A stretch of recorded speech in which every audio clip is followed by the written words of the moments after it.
నమస్కారం, welcome to I dream ధర్మ మార్గం విత్ విజిత కార్యక్రమానికి స్వాగతం.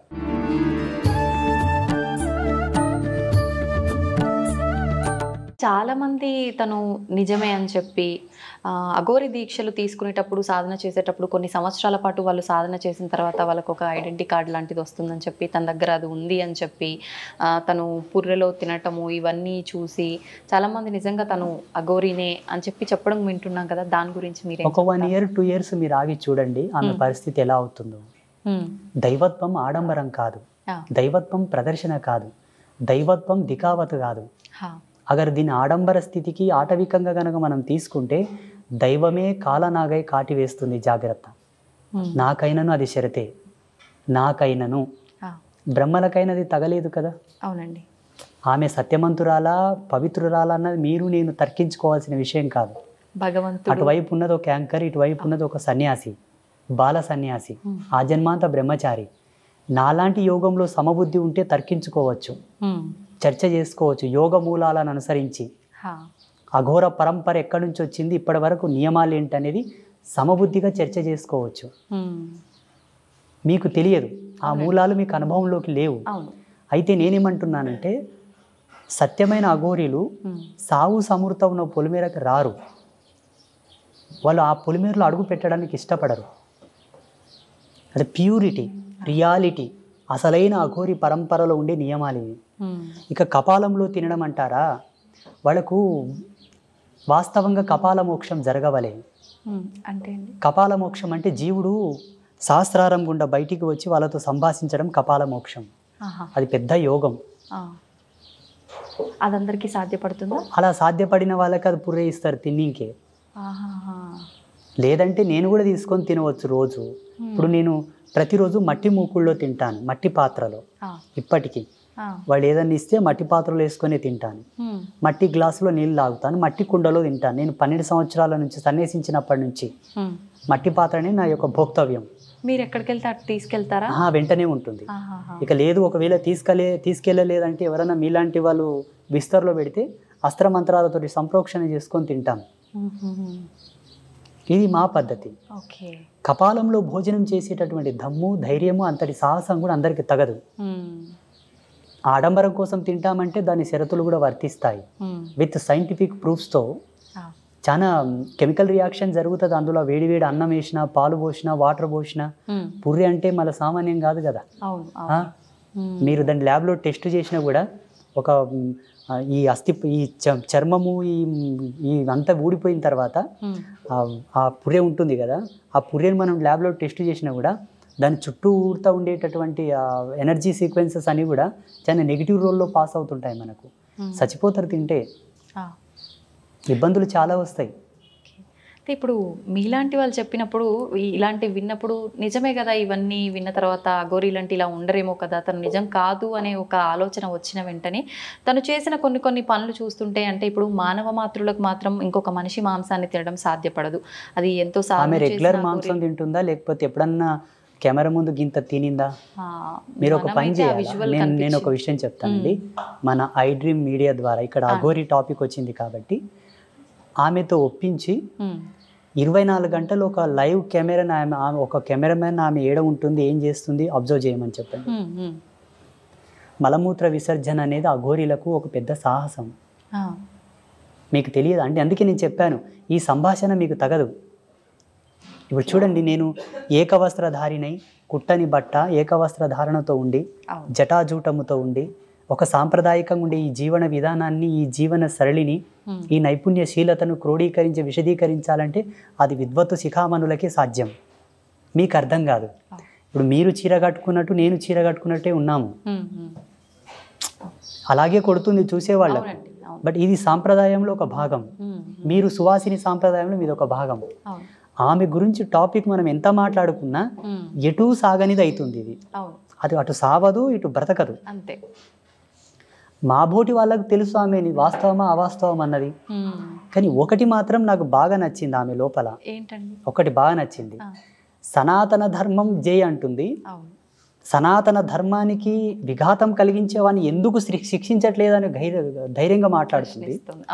వాడిని నాకు వదిలిపెట్టండి బలిస్తానంటుంది. ఆ ధైర్యం బాగా నచ్చింది నాకు. ఆమె ఏమైనా అయ్యిండప్పటికి పాపం, తన పిచ్చి అనుకుందాము, తన వ్యక్తిగత స్వేచ్ఛ అనుకుందాం, వదిలేద్దాం. కానీ సనాతన ధర్మం గురించి నేను వచ్చాను, ధర్మాన్ని నిలబెడతాను, పోరాడతాను అంటుంది చూసారా, పెద్ద పెద్ద పీఠాధిపతులే మాట్లాడతలేరు. కరెక్టే అండి. ఒక పీఠాధిపతికి ప్రసిద్ధ పీఠాల గురించి, పేర్లు చెప్పొద్దు, ప్రసిద్ధ పీఠాల గురించి, మత విశ్వాసం పట్ల అనురక్తి కలిగిన వాళ్ళు, ధర్మం మీద ఎక్కువ ప్రేమ ఉన్న వాళ్ళు ఫారెన్ కంట్రీస్ నుంచి కోట్ల కోట్లు డబ్బులు పంపుతున్నారు వాళ్ళ ట్రస్టులకి. స్వచ్ఛందంగా బెంజ్ కార్లు డొనేట్ చేస్తున్నారు పీఠాలకు. ఎకరాలకు భూములు ఇస్తున్నారు. ఒక మహిళ ఒక ప్రసిద్ధ పీఠానికి తన శరీరం మీద 7 వారాల నగలు తీసి ఒక స్వామీజీ పాదాల దగ్గర ఇడిచిపెట్టింది మొన్ననే, 1 మంత్ కింద. స్వామీజీ పేరు చెప్పడం ఎందుకులే కానీ హైదరాబాద్లోనే. ఒక్కనాడన్న సనాతన ధర్మాన్ని ప్రతి ఒక్కరూ కాపాడండి అయ్యా. ఎక్కడన్నా మన దేవీ దేవతలకు ఎవడన్నా విఘాతం కలిగిస్తే మనం వెళ్ళి వాడిని ప్రశ్నిద్దాం, పోరాడదామని ఒక్క స్వామీజీ అని చెప్తున్నాడా? ఈ కోవతో చూసుకుంటే అఘోరి మాతనే గ్రేట్. అవును, ప్రతి ఒక్కరు కూడా అంటే ఏదైనా జరిగినప్పుడు మాట్లాడాలి అనేవారే తప్ప మా వరకు వస్తే చూసుకుందాంలే, ఇప్పుడు ఎందుకు మేము వెళ్ళి దూరటము అనే ఆలోచనలోనే ఉంటాం. అది తగదు. ఇదే సమాజ పతనానికి ఇదే కారణం. చూసుకుందాములే అన్నదే పతనానికి దారి తీస్తుంది. మా పెద్దలు ఒక మాట అనేవాళ్ళు పల్లెటూళ్ళలో, రేపు అన్నదానికి రూపం లేదురా, ఎప్పుడు అన్నది అప్పుడు చేయరా అంటుండ్రి. ఈ స్వామీజీలందరూ అట్లా కూర్చున్నది కదా. ఇప్పుడు సికింద్రాబాద్లో ముత్యాలమ్మ తల్లిని ధ్వంసం చేసింది, మళ్ళీ దాని తర్వాత ఇంకా 2-3 జరిగాయి. ఇప్పుడు ఈ విషయాలన్నిటిని క్రోడీకరించుకున్న అఘోరి మాత చాలా గ్రేట్. ఆమె డైరెక్ట్ పోలీసుల ముందే అంటుంది, మీరు నన్ను ఎదిరించడం కాదయ్యా, వాని వట్కరండి ఫస్ట్ అంటుంది. జై సనాతన ధర్మ అంటుంది. అది చాలు కదా. అంతే. నా అభిమతం ప్రకారంగా ఈ విషయంలో షీ ఈజ్ గ్రేట్, ఒప్పుకోవచ్చు. షీ ఈజ్ గ్రేట్ అండ్ మేము అభినందిస్తాం దాంట్లో. కాకపోతే కొన్ని చేష్టలు ఎలా ఉన్నాయంటే ఇతర మతాల వాళ్ళు మనని హేళన చేసే విధంగా ఉన్నాయి. మనం సమాజంలో తిరుగుతున్నామంటే సమాజ ధర్మాన్ని కూడా కట్టుబడి మనం ఉండాలి.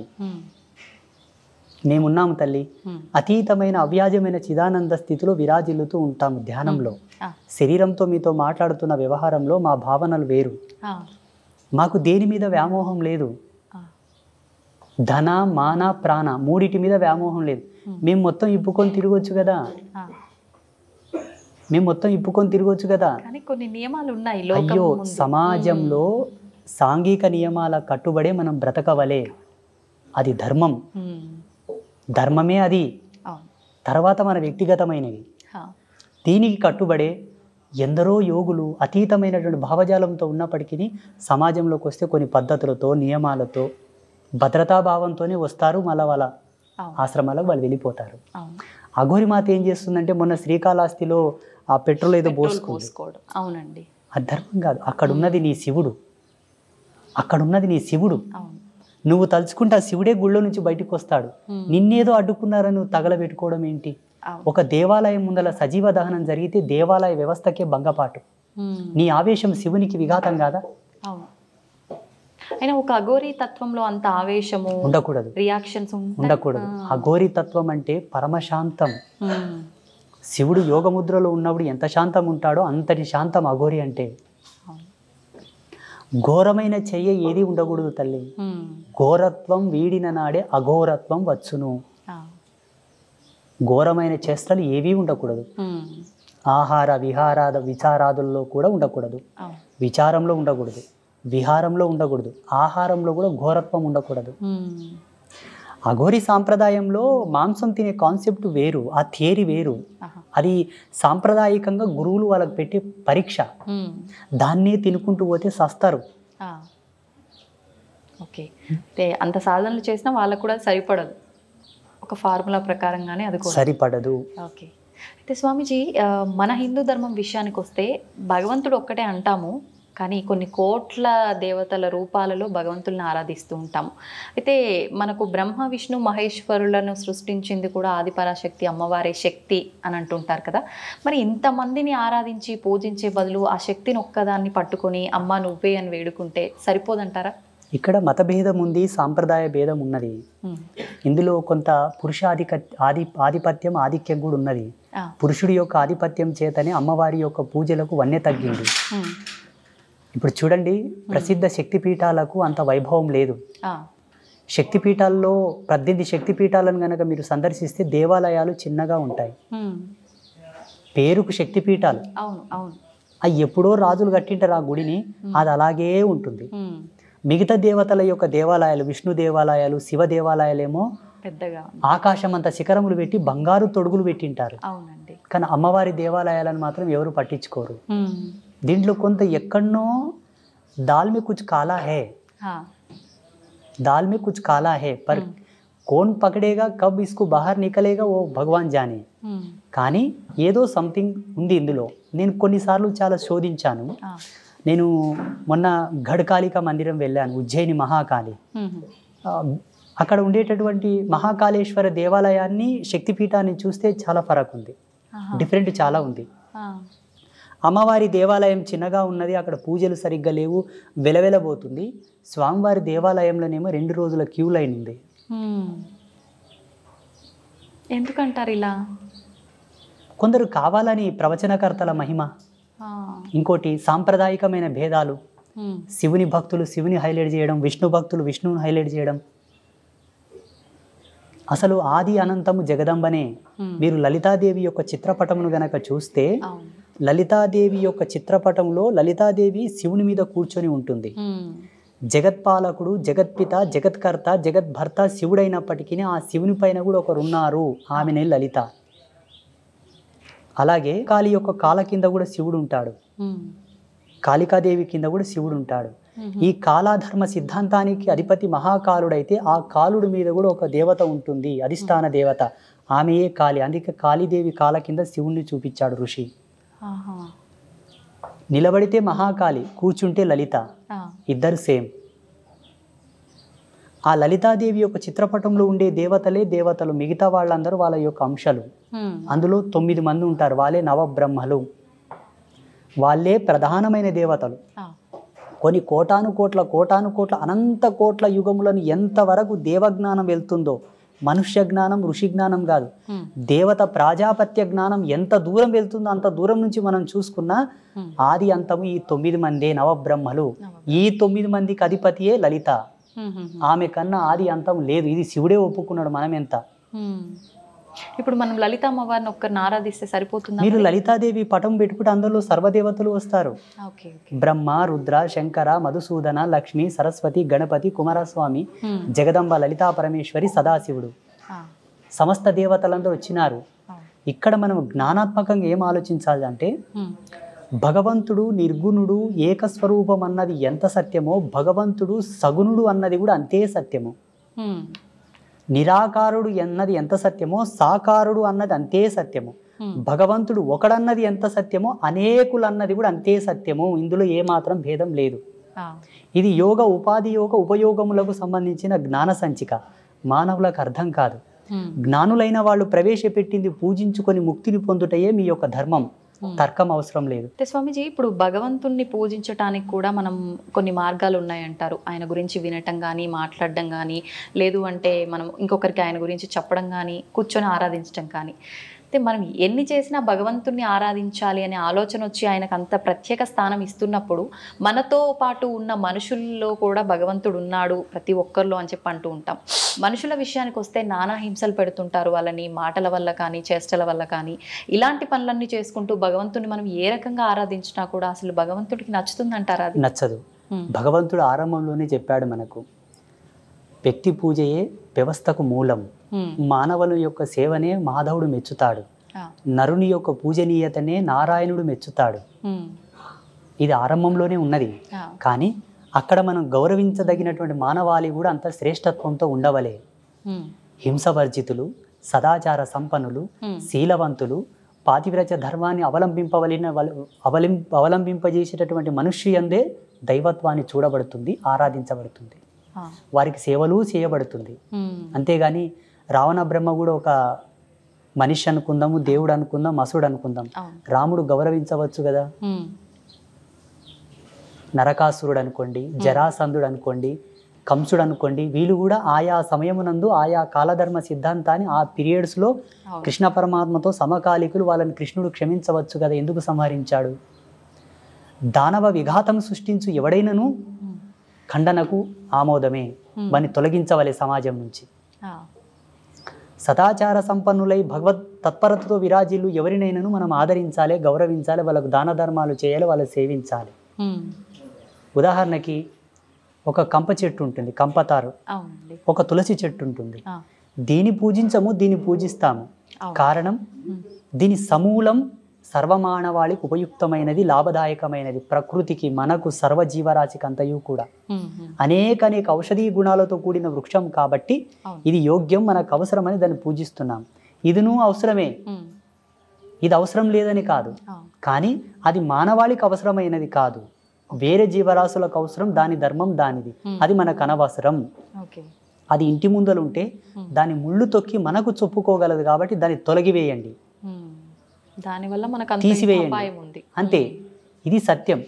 మానవుని సేవ గొప్పది, అట్టి మానవుడు కూడా అంత పుణ్యాత్ముడై అంత సత్యశీలుడై ఉండవలే. ఇది పాయింట్. అయితే స్వామిజీ, శివుని విషయానికి వస్తే ఇప్పుడు ఎలాగో కార్తీక మాసం, శివకేశవులు ఇద్దరికి భేదమే లేదంటారు, ఇద్దరిని ఆరాధిస్తుంటారు, కానీ ఇంకా శివభక్తులు ఎక్కువగా ఉంటారు. అయితే శివలింగానికి ఆరాధన అనేది ప్రతి ఒక్కరూ చేయవచ్చా? ఆడవారు కూడా చేయొచ్చా? ఆడవారు శివలింగాన్ని తాకవచ్చా? లేదు అంటే ఇంట్లో మనం శివలింగాన్ని పెట్టి పూజ అభిషేకాలు చేయొచ్చా? చాలా మందిలో సందేహాలు ఉన్నాయి, వాటి గురించి తెలియజేయండి.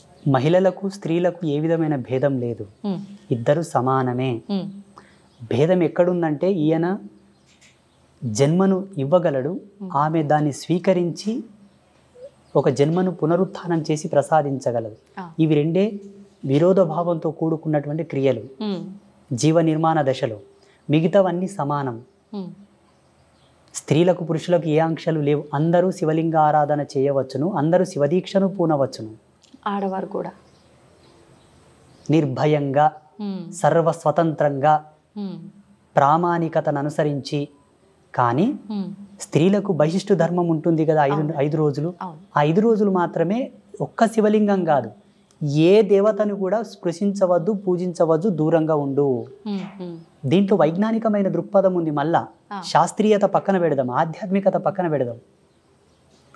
అది కానీ మిగతా ఏ విషయంలో కూడా ఆంక్షలు లేవు. ఇంకొక విషయం చెప్పాల్సి వస్తే, చాలామంది దీన్ని నచ్చుకోకపోవచ్చు, వేదాంతులు, పెద్దలు, గురువులు, సిద్ధాంతులు, అవధానులు దీన్ని నచ్చరు, అంటే వాళ్ళకి ఇది నచ్చదు, వాళ్ళు ఒప్పుకోరు కూడా. నా అనుభవం ప్రకారంగా, జగదంబ నాకు ఇచ్చిన జ్ఞానం ప్రకారంగా, మహిళలు కూడా యజ్ఞోపవీతం వేసుకోవచ్చు. అవునా? జగదంబకే దశ యజ్ఞోపవీత ధారిణి అని పేరున్నది. అమ్మ ఎవరు? స్త్రీమూర్తి. అమ్మవారికి 10 రకాల యజ్ఞోపవీతములు, 64 ఉపచారములు సమర్పించే మంత్రాసు లోపల 64 ఉపచారాల్లో యజ్ఞోపవీతం కూడా ఒక ఉపచారం. ఇవన్నీ కొందరు కావాలని, కొందరిని దూరం పెట్టడానికి, కొందరిని ధర్మం నుంచి వేరుబాటు చేసి వాళ్ళను అసాంఘికమైన కార్యకలాపాలకు ప్రలోభ పెట్టడానికి, ధర్మం నుంచి దూరం పోవడానికి పెట్టినటువంటి ఆంక్షలు. కావాలని అంటే ఆడవారిని చిన్న చూపు చూడడం చాలా ఉంది. సమాజంలో మహిళల పట్ల వివక్ష చాలా ఉంది. ఒక్కొక్క దాన్ని విశదీకరించి చెప్తే ఒక దండయాత్రలే చేయాల్సి వస్తుంది ఇప్పుడు మాతృమూర్తులందరూ. కానీ స్వామీజీ, పురాణాల్లో కూడా ఇప్పుడు మీరు చెప్పినట్టుగా ప్రతి ఒక్కరి వెంట వాళ్ళ భార్యలని తీసుకెళ్లిన రోజులు, యుద్ధాలకి వాటికి గురించి సలహాలు తీసుకున్న రోజులు కూడా ఉన్నాయి. అంటే వాళ్ళకి ఒక ప్రత్యేకమైన పాత్ర అక్కడ ఇచ్చారు. ప్రత్యేకమైన పాత్ర కాదు, పురుషులకు చేతగానప్పుడే పెళ్ళాలని తీసుకుపోయిండ్రు. ఓకే, మరి అంత మహిషాసురుని వధించుటకు బ్రహ్మ విష్ణు మహేశ్వరులకు తలపానం తోకకొచ్చింది. అందరూ పలాయనం చిత్తగించారు, కొండలు అందరు వెళ్ళిపోయారు. అమ్మనే వచ్చి వాళ్ళకు విముక్తి ఇచ్చింది.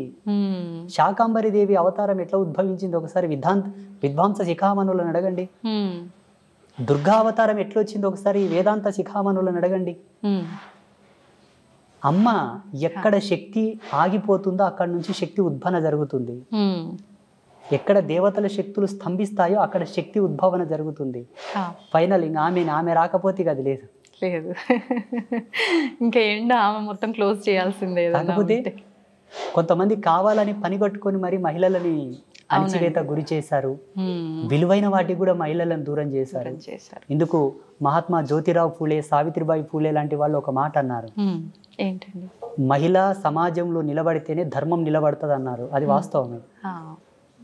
మళ్ళీ శంకరాచార్యుల వారి చేత ఉభయభారతి దేవి మండలమిశ్రుని భార్య భర్తను ఓడిపోయే దశలో ఉన్నప్పుడు ఆమెనే కదా వేదాంత తర్కం చేసినది. శంకరాచార్యుల వారికి సమాధానం చెప్పడానికి కాలేదు, సమయం తీసుకోవాల్సి వచ్చింది మళ్ళీ. అది స్త్రీ యొక్క ప్రజ్ఞా పాఠవాలంటే.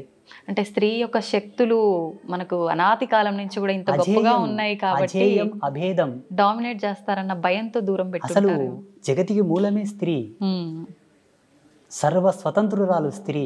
పురుషుడు ఉపాధి యోగంతో నిర్మింపబడ్డాడు, ఆమె తయారు చేసింది పురుషుణ్ణి. పురుషుడు ఎప్పుడు స్వతంత్రుడు కాడు. నేను నిర్భయంగా చెప్పగలను ఈ విషయం. స్త్రీకి ఒక సేవకుడు పురుషుడు అంతే. మరొక మంచి ఎపిసోడ్లో ఇంకా కొన్ని విషయాలు మీతో మాట్లాడాలని ఆశిస్తున్నాను. ధన్యవాదాలండి. ఐ డ్రీమ్ మీడియా ప్రేక్షకులకందరికీ ఒక సన్యాసిగా, ఒక బ్రహ్మచారిగా మా యొక్క ఆశీస్సులు.